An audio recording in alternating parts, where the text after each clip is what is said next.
এখানে maximum frozen পনিরটাই ভালো খেতে হয় এটা, আর নর্মাল কিছু পনির পাওয়া যায় কিন্তু ওটা অতটা টেস্টি হয় না, এটাই একটু মোটামুটি আমাদের ভালো লাগে আর কি।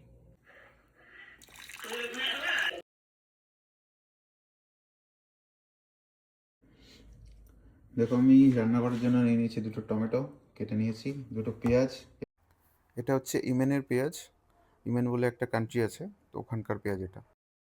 এটা হচ্ছে আদা, এটা হচ্ছে রসুন, সেটা তো তোমরা জানোই, কিন্তু আমি রসুনটা, এটা হচ্ছে চায়নার রসুন, ঠিক আছে। আর দেখো রসুনের কোয়াগুলো এক একবার দেখাই তোমাদেরকে, এটা হচ্ছে একটা কোয়া, দেখতে পাচ্ছ কত বড় কোয়া, কারণ এগুলোর টেস্ট মানে আমাদের ইন্ডিয়ার মতো অতটা হয় না, মানে একটু বেশি ইউজ করতে হয় আর কি।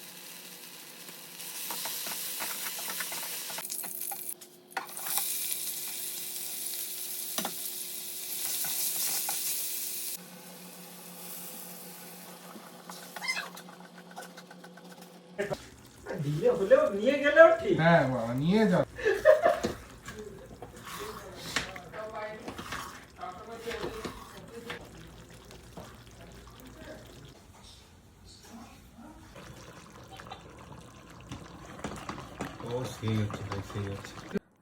তো দেখতেই পেলে যে আমি সারাদিনে কী করলাম। এখন তো অলরেডি 10টা বাজে, আর খেয়ে শুতে শুতে মোটামুটি হয়ে যায় আমার দুটো আড়াইটে বেজে যায় ঘুমোতে প্রত্যেক দিন। তো এখন খাওয়া দাওয়া হবে, তারপরে আজকের যত নোটিফিকেশান আছে ফেসবুকে সেগুলো ক্লিয়ার করতে হবে, তারপরে কিছু একটা ভিডিও এডিটিং করতে হবে, তারপরে যাবো ঘুমোতে। ওয়াসিম কি বানাচ্ছে এটা তোমাদেরকে দেখাচ্ছি, দেখো কি বানিয়েছে। স্যালাড বানিয়েছে দই দিয়ে, চাট মশলা দিয়ে, পেঁয়াজ আর শসা। এখানকার শসাগুলো একটু আলাদা হয়, ইন্ডিয়ার মতো হয় না।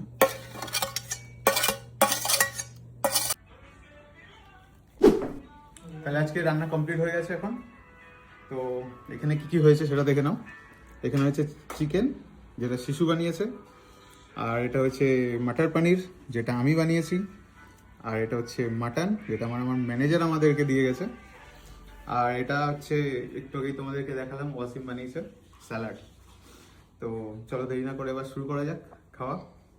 বাকিগুলো তো আমরা টেস্ট করে নিয়েছি কিরকম হয়েছে, খুবই ভালো হয়েছে। মাটনটা শুধু টেস্ট করতে হবে, আর দেখে তো ভালোই লাগছে। চলো তাহলে দেরি না করে খাওয়া শুরু করা যাক। এটা গরম করলি না, মাটনটা গরম না করলে ভালো লাগবে। খাবে ম্যানেজার হয়ে যাবে। কিন্তু আমি জিজ্ঞেস করলাম, তুমি রাতে কাজ করছো, মাটন খাই চালিয়ে দিচ্ছ।